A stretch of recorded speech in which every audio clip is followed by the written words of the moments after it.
Hello, fourth grade. I want to go over a few geometric terms with you. So if you could have your geometry journals out and you can supplement what you've already written just to make sure the information you have is accurate. And you can also pause the video if you need more time to make sure your journal is looking good. Okay? All right, so today we're going to review lines, line segments, and rays. So just to review, a line is a straight path of points that goes on forever in two directions. Now, what does that mean? Well, it means that you must show arrows at the ends of your line. And the reason for that is it indicates that it goes on forever. It never stops. And it is a straight path of points, so there's points all along this line. And they're all connected and they go forever, okay? When we name rays, or name lines, excuse me, we name them based on two of the points. So in this case, we have point A and point B. And it doesn't matter which order we say them because it's a line in both directions. So we say line AB or line BA. However, when we write it, we use this little line symbol above the AB and the BA. That is critical.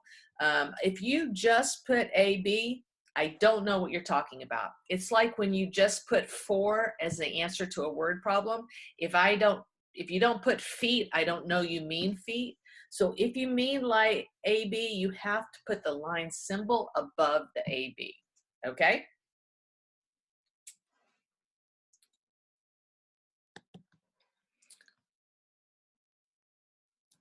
Now, in life, we don't see lines very often because they go forever. You might see parts of lines, and a part of a line is called a line segment. And that is because it has a beginning and an end. So what you see here is a railroad track. And you can see that each of these pieces of wood going across represents a line segment. It's part of a line. It has a beginning and an end. And so we call that a line segment. Now, like lines, line segments have symbols that are used to demonstrate that it is a line segment. So you have to have what are called endpoints. And an endpoint here is, well, one of them you could think of as a starting point. You're going from C to D, and that's it. You're not caring about what's beyond there. Now, this could be written as a line, but we only care about the part from C to D. And so we call that line segment CD. And when we write that, we use a symbol, a line segment symbol, which is just a little line without the arrows. So we could call this line CD, or we could call it line DC, okay? The point halfway in between is called the midpoint, which makes sense, right?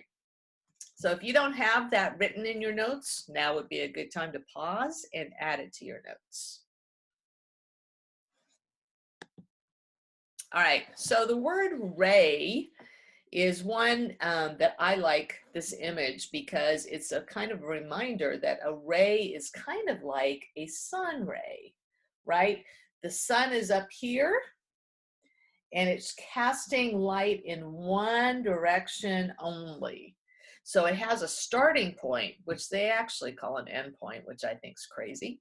But this starting point going in one direction is called a ray. So again, this could be part of an entire line, but we only care about it from here to here. And so we call that ray EF. Now, the order matters when you're talking about a ray because you need to know what the starting point is.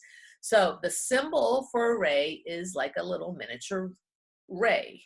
And you put that above the 2 points that you're naming that ray with. So ray EF would be written this way.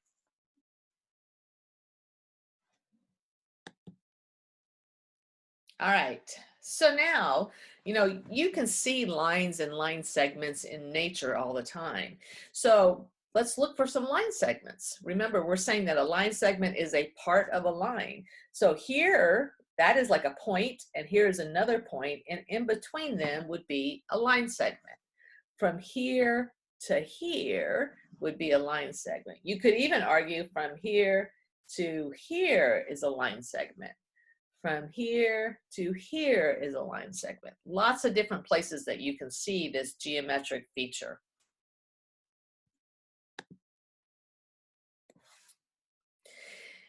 A plane, and you'll notice the spelling, P-L-A-N-E. This is one of those words that means something in math, but something different outside of math. A plane is an endless flat surface. And so the way that you're demonstrating that it's flat is by putting these arrows outside of it. This is a rhombus, which is a kind of quadrilateral, and you'll see that we name this with 3 points, and it can be any 3 points on the plane. It's plane LMN is what we would call that. All right, so parallel lines. Parallel lines never touch each other, right? They stay the same distance apart. So if this was 3 inches between those 2 lines there, it would also be 3 inches between those 2 lines there. And that's what it means by staying the same distance apart. Now, you know that I can tell these are lines because they have arrows on the ends. Critical, you have to put arrows on the ends of your lines.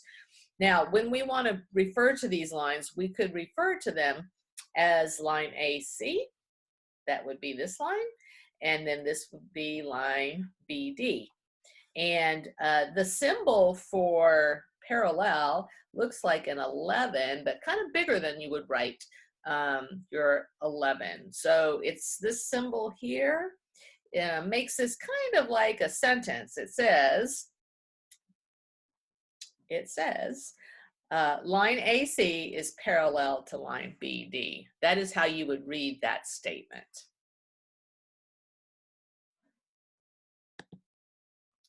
Now, when we have lines that cross each other, they can only ever cross in one location, and that would be called the intersecting point. That's the point of intersection. And in this case, you can, again, tell these are lines because they have arrows on the ends. So you could say line AC intersects with line BD. There's not a symbol to represent intersecting lines, so you just use the word intersects.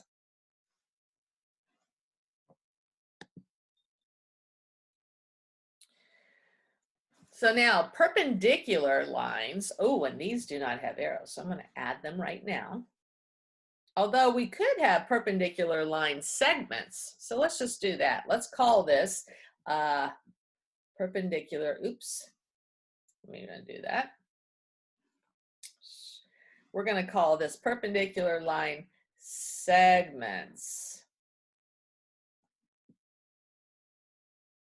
And that is because there are no arrows on the ends of these line segments. When they form what's called a square corner, we call those right angles. That means that the 2 lines or line segments are perpendicular. The symbol for perpendicular is an upside down capital T, which kind of makes sense. So here you would say this is, if this were a line segment AB and line segment CD, we would say line segment AB is perpendicular to line segment CD. I made that perpendicular symbol too big, but you can see what it would look like.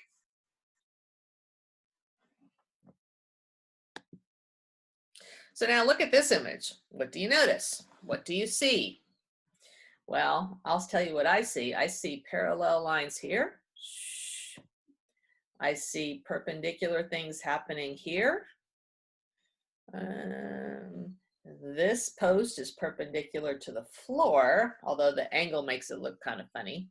These tiles are perpendicular or parallel to each other in 2 directions. These tiles are parallel to these directions. A lot of lines can be seen in this image. So that's it. Hopefully that clarifies some of the things that you might have been wondering about and brings your geometry journal up to date. I will talk to you again soon. Bye.